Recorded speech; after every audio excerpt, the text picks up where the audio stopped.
Hello, how are you my friend. आप देख रहे हैं अफीफ टेक्निकल चैनल। तो मैं आज ये बताने वाला हूँ। तो ये सैमसंग का एसी सर्किट है।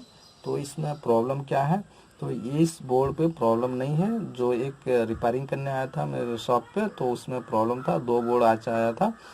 तो मैं आज सुबह सुबह वो काम करके दे दिया। ये 4 बजे मैं इसको वीडियो बना रहा हूँ रूम पे आके। तो ये प्रॉब्लम क्या था, तो एक बोर्ड में था ये जो आईसी है, वोल्टेज रेगुलेटर आईसी जो ये है, तो ये हीट हो रहा था। हीट होने के वजह से उसका कंप्रेसर नहीं छोड़ रहा था, रिले काम नहीं कर रहा था। और एक था डेड था, बोर्ड पूरा डेड था, लेकिन उसका पावर सेक्शन पूरा ओके है, सब कुछ ओके है, वोल्टेज आता है यहाँ तक। लेकिन ये जो हमारा जो आईसी है, प्रोग्राम आईसी जो इधर लगा है इसे बैक में, तो ये ऑन नहीं करा रहा था, डिस्प्ले नहीं आ रहा था। ठीक है, डिस्प्ले ऑन होता तो इसमें एक टूनिंग आता है, यहाँ पे ये बीप का लगा है स्पीकर टाइप का, तो टूनिंग होता है। तो उसका ये प्रॉब्लम था क्या, मैं बता रहा हूँ। पहले का बता देता हूँ प्रॉब्लम। ये आईसी हीट हो रहा था। ये हीट होने का कारण होता है 2-3 प्रकार से। जब ज़्यादा समय पुराना हो जाता है तो लीक हो जाता है, तो ये आईसी ख़राब हो जाता है। तो ये आईसी का नंबर है, मैं आपको दिखा देता हूँ, देखिए। ठीक है, क्लियर दिखाई दे रहा है क्या? जूम कर लेता हूँ थोड़ा। ये लिखा है,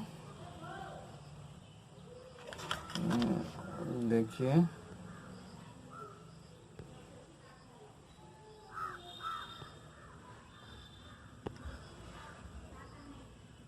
ये लिखा है TNY266PN। ठीक है, ये आईसी का प्रॉब्लम था, हीट हो रहा था। हीट होने का कारण है, 2 कारण है, 2-3 कारण है। ये कैपेसिटर डैमेज होने से, तो ये इसको हाई वोल्टेज कर देता है, ये जल जाता है। और डायोड भी ख़राब होने से, डैमेज होने से तभी भी ये जलता है। और ऐसी कंटिन्यू जब भी चलता है तो तभी वोल्टेज के लिए ये हाई लो वोल्टेज होता है, तभी भी ये ख़राब हो जाता है। तो ये ख़राब होने से हम लोग का ये जो उसका जो प्रॉब्लम था, ये हीट के वजह से सब कुछ चल रहा है, डिस्प्ले आ रहा है, सब कुछ आ रहा है, लेकिन तो वो कंप्रेसर आउटपुट नहीं देता है, मतलब रिले ऑन नहीं कराता है कंप्रेसर को। तो ये हीट हो रहा था। तो हम लोग ये जब भी चेंज किया तो ये काम करा। ठीक है, तो फास्ट हम लोग यहाँ चेक करता। तो और एक बोर्ड में था, सब कुछ ओके है, तो वोल्टेज भी आ रहा है, 5 वोल्टेज आ रहा है, सब कुछ आ रहा है, वोल्टेज ओके आ रहा है। हम लोग चेक किया तो ये बोर्ड ऑन नहीं होता था। यहाँ से भी यहाँ वोल्टेज आता है, सब कुछ आता है, लेकिन इस बोर्ड में ये वाला जो है क्रिस्टल टाइप, क्रिस्टल जो है, तो इसको भी देख लीजिए। ये वाला ख़राब होने से तभी भी बोर्ड ऑन नहीं होगा। ठीक है, इसका इतना ही प्रॉब्लम था। तो जैसे जैसे प्रॉब्लम आता है तो वैसे वैसे मैं बताता हूँ।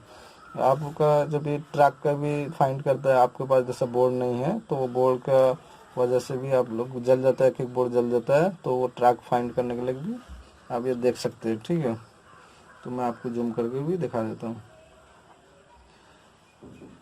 ठीक है, तो ज़्यादातर कभी भी काम करने आया तो कैपेसिटर बराबर चेंज कर देते रहना। कैपेसिटर की वजह से आप जैसे नया आईसी लगाया, कस्टमर लेके गया, तो वो फिर दोबारा जल जाता है, लेकिन कैपेसिटर भी डैमेज होने से ये सब जला देता है, ये वाला। ठीक है, तो अब जो भी आपको कमेंट करना है, लाइक कीजिए, शेयर कीजिए, सब्सक्राइब कीजिए। Thank you.